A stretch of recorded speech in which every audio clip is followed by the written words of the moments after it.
Hello, എല്ലാവർക്കും സുഖമല്ലേ? പതിവ് പോലെ ഞാൻ ഇവിടെ ഒരു ഹോസ്പിറ്റലിൽ വന്നാണ്, ഡെന്റിസ്റ്റിൻ്റെ അടുത്ത്. കഴിഞ്ഞ പ്രാവശ്യം ഞാൻ വന്നായിരുന്നല്ലോ, വന്നപ്പോൾ ഇപ്പം 4ാമത്തെ വിസിറ്റായി. അപ്പം ഇവിടെ ഒരു പാർക്കിലാട്ടോ, ഇവിടെ ഇരിക്കാനുണ്ട്. പക്ഷെ കുറച്ച് മഴ പെയ്തുകൊണ്ട് പാർക്ക് അവിടുത്തെ ബെഞ്ചെല്ലാം നനഞ്ഞിരിക്കുക. അപ്പോൾ എന്താണെന്നറിയോ, നമ്മൾ കൂനുമേ കുരുന്ന് പറഞ്ഞില്ലേ, കേൾക്കത്തില്ലേ? അതുപോലെ ഒരു പഴഞ്ചൊല്ലില്ലേ, അതുപോലെ എൻ്റെ അവസ്ഥ. ഞാൻ പല്ലിന് ക്യാപ്പ് വെക്കാൻ വേണ്ടി വന്നതാണ്. അപ്പോൾ ഇന്നാണ് എനിക്ക് അവർ ഡേറ്റ് തന്നെ. അപ്പം ക്യാപ്പ് വെക്കാൻ വേണ്ടി വന്നപ്പോഴത്തേക്കും ഇന്നലെ രാത്രി നോക്കുമ്പോൾ ഉണ്ടല്ലോ, എൻ്റെ പല്ലിൻ്റെ അവിടെ ഇന്നലെ മീൻ കഴിച്ചപ്പോൾ മീനിൻ്റെ എന്തോ സാധനം ആ പല്ല് ഗ്യാപ്പാക്കാൻ, മീൻസ് അവിടെ ഗ്യാപ്പാക്കാൻ വേണ്ടി അവർ ക്യാപ്പ് വെക്കാൻ വേണ്ടി ഒരു ഗ്യാപ്പാക്കും. ഈ പല്ലിൻ്റെ നടുക്കായിട്ടൊരു ഹോൾ ചെയ്യും. അപ്പം അപ്പുറം ഇപ്പുറം പല്ലുണ്ടാവും കേട്ടോ, ആ നടുക്ക് മാത്രം ഹോൾ ചെയ്യും. നമുക്ക് ഫുഡ് എന്ത് വെള്ളം കഴിക്കാം. എന്നിട്ട് അവിടെ ഗം വെച്ച് അവർ ക്ലോസ് ചെയ്യും. അത് ക്ലോസ് ചെയ്യാന്ന് തന്നെ അത് ഗമ്മും പോയി. അതെന്തോൻ്റെ ഗമ്മാണോ, അത് ടീത്തിൻ്റെ ഗമ്മാന്നാണ് പറയുന്നത് എന്തോന്ന് എനിക്ക് മനസ്സിലായില്ല. എന്നിട്ട് അത് പോയി. അപ്പോൾ എന്നാലും ഞാൻ അതിൻ്റെ ഈ സൈഡിൽ കൂടെ കഴിക്കുകയൊക്കെ ചെയ്യുമായിരുന്നു. ഇപ്പോൾ ഇന്നലെ നോക്കിയോ മീൻ കഴിച്ചപ്പോൾ രണ്ടിൻ്റെ നടുക്ക് എന്തോ മുള്ളല്ല കേട്ടോ, അത് ഈ മീൻ്റെ കണ്ണിൻ്റെ ഇവിടെയായിട്ടൊരു സാധനം ഇങ്ങനെ ഇരിക്കല്ലേ, എന്തോ അവന് പറയുന്ന പേരറിയില്ല, അതാന്ന് തോന്നുന്നു. ഞാൻ ട്രൈ ചെയ്ത് 3-4 മണിക്കൂർ ഞാൻ നാക്കൊണ്ടൊക്കെ ഇപ്പം നാക്ക് വേദനയാണ്, ഇങ്ങനെ തട്ടി പിന്നെ കൈ കൊണ്ട് ട്രൈ ചെയ്ത് രാത്രി ഉറങ്ങിയിട്ടില്ലെന്നുള്ളതാണ്. നമുക്ക് എന്തെങ്കിലും ഡിസ്റ്റർബൻസ് ആകത്തില്ല അത് ഇരിക്കുമ്പം. എന്നിട്ട് ഞാൻ ഇന്നല്ലേ എനിക്ക് അപ്പോയിൻമെൻറ്റ്, പിന്നെ ഇവിടെ വന്നു, ഇവിടെ നിന്ന് പറയാട്ടോ. ഈ വാൾസ് കണ്ടോ, ഇത് മീൻസ് ഈ തൂണ് നനഞ്ഞിട്ടില്ല. ബാഗ് കൊണ്ട് അപ്പം നല്ല വെയിറ്റാണ്, യൂണിഫോമൊക്കെ ഇതിനകത്താണ്. എന്നിട്ട് എന്തെന്നറിയോ, അവിടെ ചെന്നപ്പോൾ അവർ പറഞ്ഞു, കുറേ സമയം ഞാൻ ആദ്യം ആ ഹോസ്പിറ്റലിൽ പോയി, മെഡിക്കൽ കോളേജാണ് കേട്ടോ, 8:30 അവിടെ ചെന്നു. നോക്കുമ്പോൾ ഇന്ന് സെമിനാറൊക്കെ ഉണ്ട് അവർക്ക്, എല്ലാ സ്റ്റുഡൻസിനും, സാറ്റർഡേ അല്ലേ. അപ്പോഴത്തേക്കും എൻ്റെ ദൈവം ഇരുന്ന് 12 മണിയായപ്പോൾ എന്നെ വിളിച്ചു കഴിഞ്ഞപ്പോൾ ഞാൻ ഇങ്ങനെ പറഞ്ഞു, ഇങ്ങനെയാണെന്ന് പറഞ്ഞു. അപ്പോൾ അവർ പറഞ്ഞു, ഇവിടെ അല്ല ചെയ്യുന്നത്, നിങ്ങൾ പോയിട്ട് എക്സ്റേ എടുത്തിട്ട് വരാൻ. അപ്പം അതെവിടെ ഇരിക്കുന്ന അറിയണമല്ലോ. പിന്നെ പോയിട്ട് എക്സ്റേ എടുത്ത് വന്നു കഴിഞ്ഞപ്പോൾ അവർ പറഞ്ഞു, ഇവിടെയല്ല നിങ്ങൾ പോകേണ്ടത്, റൂം നമ്പർ 6 പോകാൻ പറഞ്ഞു. പിന്നെ ഞാൻ അങ്ങോട്ട് പോയില്ലേ, അവിടെ ചെന്നപ്പോൾ അവർ കണ്ടിട്ട് പറഞ്ഞു, പിന്നെയും പോയി പേ ചെയ്തിട്ട് വാ, ഗമ്മ ഇവിടെ എല്ലാം പല്ലൊക്കെ ക്ലീൻ ചെയ്യണമെന്ന് പറഞ്ഞു. എൻ്റെ കർത്താവേ, എനിക്ക് വയ്യ, ഒരു സാധനം കഴിച്ചിട്ടില്ല ഞാൻ.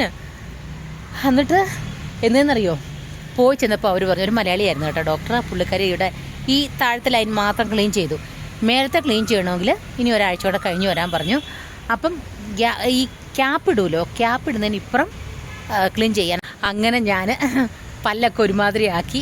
ഇനി ഞാൻ ബ്രഷ് യൂസ് ചെയ്യത്തില്ല. ഇനി ഞാൻ ചെയ്യുന്നുണ്ടല്ലോ, ഉപ്പൊക്കെ ഉപയോഗിച്ച് കൈ കൊണ്ട് പല്ല് തേക്കും. എല്ലാവരുടെയും ശ്രദ്ധയ്ക്ക് പ്ലീസ്, ബ്രഷ് ഭയങ്കര ഡേഞ്ചറാണ്, നമ്മുടെ കോൾഗേറ്റും ഭയങ്കര ഡേഞ്ചറാണ്, നമ്മുടെ എല്ലാ ടൂത്ത് പേസ്റ്റും. അപ്പം നിങ്ങൾ എൻ്റെ അനുഭവം പറയുക. ഞാൻ ക്ലീൻ ഇല്ലായിട്ടൊന്നുമല്ല ഇരിക്കുന്നൊന്നുമല്ല, എൻ്റെ പല്ല് കണ്ടോ, നല്ല പല്ലുകളാണ്. ഇത് കണ്ടോ, നിങ്ങൾക്ക് കാണാമെന്നാണല്ലോ. പക്ഷേ എന്താണെന്ന് വെച്ച് കഴിഞ്ഞാൽ എനിക്ക് തോന്നുന്നു നമ്മൾ ബ്രഷൊക്കെ ഉപയോഗിക്കുന്നതിൻ്റെയൊക്കെ ഇതുകൊണ്ടാണ്. നിങ്ങൾക്ക് എല്ലാവർക്കും ഒരു സജഷൻ പറയുകയാണ്, നമ്മുടെ പണ്ടത്തെ ഉമ്മിക്കരി ഇല്ലേ, ഇല്ലെങ്കിൽ കരി ഉപ്പൊക്കെ ഇട്ട് നല്ലപോലെ കൈ കൊണ്ട് പല്ല് തേച്ചാൽ മതി കേട്ടോ. എക്സ്പീരിയൻസ് പറയുകയാണ്. ഇനി നമുക്കൊരു സമയം കഴിയുമ്പോൾ പല്ലില്ല. എൻ്റെ അമ്മയ്ക്കാണെങ്കിൽ ഇപ്പോഴും പല്ലുണ്ട്, 1-2 പോയിട്ടുള്ളൂ. എന്ത് ചെയ്യാനാണ്. അപ്പം ഞാൻ ഇപ്പോഴാണ് ഫുഡ് കഴിച്ചത്. അപ്പോൾ എനിക്ക് ഡ്യൂട്ടിക്ക് പോകാൻ സമയമാണ്. ഞാൻ 2 മണിക്കല്ലണ്ട, ഞാൻ വിളിച്ചു പറഞ്ഞു ലീവ് എടുക്കാം. അവർ പറഞ്ഞു ലീവ് എടുക്കാൻ പറ്റില്ല, ഒരു സ്റ്റാഫ് ഇല്ലയെന്ന് പറഞ്ഞു. അങ്ങനെ 3 മണി ആയാലും വന്നാൽ മതി എന്ന് പറഞ്ഞു. അപ്പം ഞാൻ ഇങ്ങനെ പയ്യെ ഇറങ്ങുവാണ്. ഇതിപ്പം പ്രൈവറ്റ് ഹോസ്പിറ്റലാണെങ്കിൽ 2 ദിവസം കൊണ്ട് 2 വിസിറ്റ് കൊണ്ട് എനിക്ക് തോന്നുന്നു 3 വിസിറ്റ് കൊണ്ട് കഴിയും. ഇതിപ്പം നമ്മുടെ ഗവൺമെൻറ് ഹോസ്പിറ്റലാണ്, ഗവൺമെൻറ് അല്ല കേട്ടോ, പകുതി നമ്മൾ പേ ചെയ്യണം. അതുകൊണ്ടാണ് ഓരോ ദിവസം അവർ പറയുന്നത്.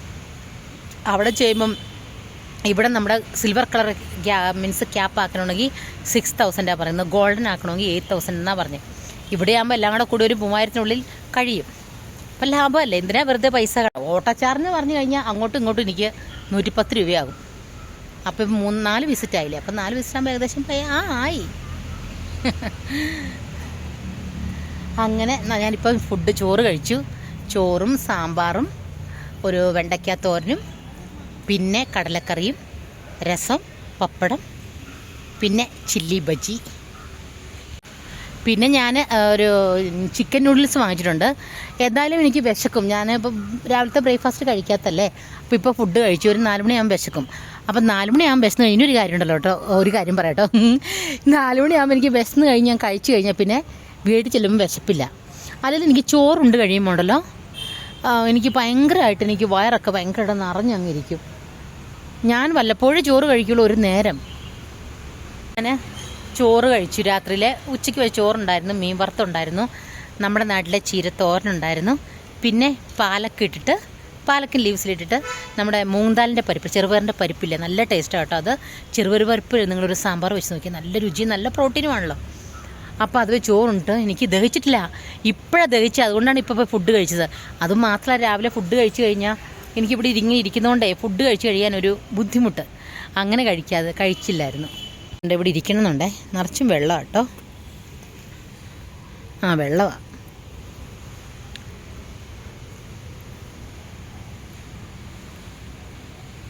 ഞാൻ എപ്പോഴും വരുമ്പോൾ ഇരിക്കുന്ന പാർക്കാണിത്. നല്ല ഭംഗിയുണ്ട് കേട്ടോ പാർക്ക്. പുറകെ ബാഗ് കണ്ടോ, യൂണിഫോം ഇതിനകത്തുണ്ട്. നമ്മുടെ നാട്ടിലൊക്കെ നല്ല മഴയല്ലേ, ഇവിടെ ഒരു മഴയില്ലെന്ന് പറയാം. മഴയെന്ന് പറഞ്ഞ സാധനം നല്ല വെയിലാണ് കേട്ടോ.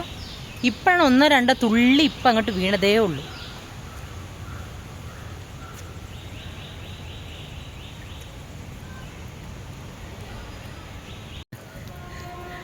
പിന്നെ ഒരു കാര്യം എന്താണെന്നറിയോ, നമ്മൾ ഏതൊരു അഡ്വർടൈസ് കേൾക്കാലോ, ഏതൊരു ജ്വല്ലറിയുടെ, ഞാൻ മറന്നു, പിന്നെ ജ്വല്ലറി വിശ്വാസമല്ലേ എല്ലാം എന്ന് പറഞ്ഞ പോലെ. വെറുതെയാ. അത് ഈ ജ്വല്ലറിക്കാർക്കൊക്കെ നല്ലതാണ്. നമ്മൾ ഈ ബിസിനസ് ചെയ്യുന്നവർക്കൊക്കെ. നമ്മളെപ്പോലവർക്കൊന്നും വിശ്വാസമൊന്നും വലുതല്ലെന്നേ. സത്യം പറയില്ല, ആരെ വിശ്വസിക്കാൻ പാടില്ല. നമ്മൾ ഒരാളെ വിശ്വസിക്കുകയും സ്നേഹിക്കുകയും ചെയ്യുമ്പോഴല്ലോ, ഒരു സ്ഥലത്ത് നമ്മൾ എപ്പോഴും നമ്മളിങ്ങനെ ഓർത്ത് വെക്കണം. എപ്പോഴെങ്കിലും നമുക്കൊരു ബാഡ് സിറ്റുവേഷൻ വരും, ഇല്ലെങ്കിൽ നമ്മളെ മോശം ചെയ്യുന്നുള്ളത്. ഒരു സൺലൈറ്റ് ആയിട്ട് ശരിക്കും കാണുന്നില്ലല്ലേ, ഒരു തിങ്കിങ് എപ്പോഴും നമ്മുടെ മനസ്സിലുണ്ടാവണം അല്ലേ. വിശ്വാസം നമ്മൾ പറയും, ഇതൊക്കെ വെറുതെയാ. കുറേശ്ശെ മഴ പെയ്യുന്നുണ്ട് കേട്ടോ. ഞാനൊന്ന് വണ്ടി ബുക്ക് ചെയ്തിട്ട് പയ്യെ പോട്ടല്ലേ, ഇവിടെ നിന്ന് കഴിഞ്ഞാൽ ഭയങ്കരമായിട്ട് മഴ പെയ്യും. കുടയുണ്ട്, എന്നാലും മഴ മീൻസ് ഇവിടെ ഉണങ്ങി കേട്ടോ, വെയിൽ വന്നപ്പോഴത്തേക്ക് ഉണങ്ങി. അപ്പം എന്താണെന്നറിയോ, ഇങ്ങനെ ഇരുന്ന് പറയാം. നമ്മൾ ആരെ വിശ്വസിക്കുന്നോ അവർക്കാണ് നമ്മളെ ഏറ്റവും കൂടുതൽ ചതിക്കാൻ പറ്റും. കാരണം എന്താണെന്നറിയോ, നമ്മുടെ ഇമോഷൻസും നമ്മുടെ ഫീലിങ്സും നമ്മുടെ ഓരോ മൊമെൻറ്റും അറിയാവുന്നത് അവർക്കാണ്. അപ്പം അതിൽ പിടിച്ച് അവർ നമ്മളെ നല്ലപോലെ ഇമോഷണലി ബ്രേക്ക് ചെയ്യും. അപ്പം എന്താണെന്നറിയോ, നമ്മൾ ഒത്തിരി ബ്രേക്ക് ഡൗൺ ആവും. പക്ഷേ ചിലരെന്തെന്നറിയോ, അതൊന്നും മീൻസ് അതൊക്കെ ഓവർകം ചെയ്യാനുള്ള ശക്തി ചിലർക്കുണ്ട്, ചിലർക്കതുണ്ടാവില്ല. അപ്പോൾ എനിക്കൊക്കെ എന്ന് പറഞ്ഞിട്ട് എനിക്ക് ഭയങ്കര ഞാൻ മെൻ്റലി ഭയങ്കര സ്ട്രോങ് ആണ് കേട്ടോ. എന്തെങ്കിലും വിഷം വരും, കുറച്ച് സമയത്തേക്ക് ഇങ്ങനെ കുറച്ച് വിഷം വരും, പിന്നെ ഞാൻ തന്നെ ആലോചിക്കും എന്തിനാണ് വിഷമിക്കുന്നതെന്ന്. പിന്നെ ഉണ്ടല്ലോ ഞാനങ്ങ് മറന്നു പോകും. അങ്ങനെയാണ് എൻ്റെ സ്വഭാവം. ചിലർക്ക് അങ്ങനെയല്ല. അതുകൊണ്ടാണല്ലോ ചിലരൊക്കെ പെട്ടെന്ന് സൂയിസൈഡ് ചെയ്യുന്നതും പെട്ടെന്ന് എന്തെങ്കിലുമൊക്കെ അവർ ഈ സൂയിസൈഡ് അറ്റംപ്റ്റ് ചെയ്യുന്നതൊക്കെ അതുകൊണ്ടാണ്. അപ്പം സ്ട്രോങ് ആയിരിക്കുക. കാരണം ലൈഫ് ഇഷ്ടം പോലെ അങ്ങ് നീണ്ട് കിടക്കുകയാണ്. ഈ വേൾഡ് നമുക്കുള്ളതല്ലേ, നമുക്ക് സന്തോഷിക്കാനും എൻജോയ് ചെയ്യാനും ഒക്കെ ഉള്ളതല്ലേ ഈ ലോകം അല്ലേ. അതെന്താ പറയാൻ പറയാൻ എന്താണെന്ന് കാരണം ചോദിച്ചാൽ, 2:30 ആകുമ്പോഴത്തേക്കും ഞാൻ ഓട്ടോ പിടിക്കും. 2:30 ഓട്ടോ ആകുമ്പോഴത്തേക്കും ചാടി കയറും, അവിടെ ചെല്ലും. ഞാനിന്ന് ഓഫ് എടുക്കണമെന്ന് വിചാരിച്ച് ഞാൻ പറഞ്ഞില്ല, അപ്പം നടന്നില്ല. ഓഫ് എടുത്താൽ എന്നറിയോ, ടൈം ഏകദേശം നോക്കി ഇത്രയും സമയം എനിക്ക് വേസ്റ്റായി. വീട്ടിലിരിക്കുവാണെങ്കിൽ കുറച്ച് വീട്ടിലെന്തെങ്കിലും പണിയൊക്കെ ചെയ്യാം. അപ്പോൾ ഏതായാലും എനിക്ക് അടുത്ത ആഴ്ച 3 ഓഫ് എടുത്തിട്ട് വീട്ടിലിങ്ങനെ റെസ്റ്റ് എടുക്കണം.